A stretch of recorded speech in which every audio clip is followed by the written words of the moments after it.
Hello বন্ধুরা, সবাই কেমন আছো? আশা করি অনেক বেশি ভালো আছো। আমাদের কলেজে অলরেডি আমাদের ইনকোর্স পরীক্ষা শুরু হয়ে গেছে। অনেক কলেজে আগে হচ্ছে, আবার অনেক কলেজেই পড়ে।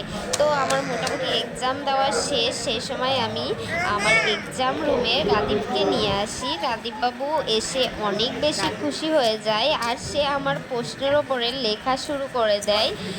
তো সে মাম্মামের কলেজে চলে এসছে। মাম্মামের কলেজে এসে দুষ্টুমি শুরু করে দিয়েছে। আমার এক্সাম শেষ, আমি মাত্রই আমার এক্সাম হল থেকে বের হলাম। এদিকে দেখছি সে আমার আম্মুর কোলে উঠে বসে আছে। সে আম্মুকে নাকি আজকে অনেক বেশি জ্বালিয়েছে। তো ইনকোর্স পরীক্ষা, যেহেতু ইনকোর্স পরীক্ষা কোনো মানে ঝামেলার মুহূর্তে না, একটু পরীক্ষা দিয়ে অ্যাটেন্ড করে চলে আসলেই হয়ে গেল। তো সেম আমিও আজকে সেই কাজটাই করলাম। একটু এক্সাম রুমে যে কিছুটা লেখালেখি করি, প্লাস অ্যাটেন্ড করে চলে আসি।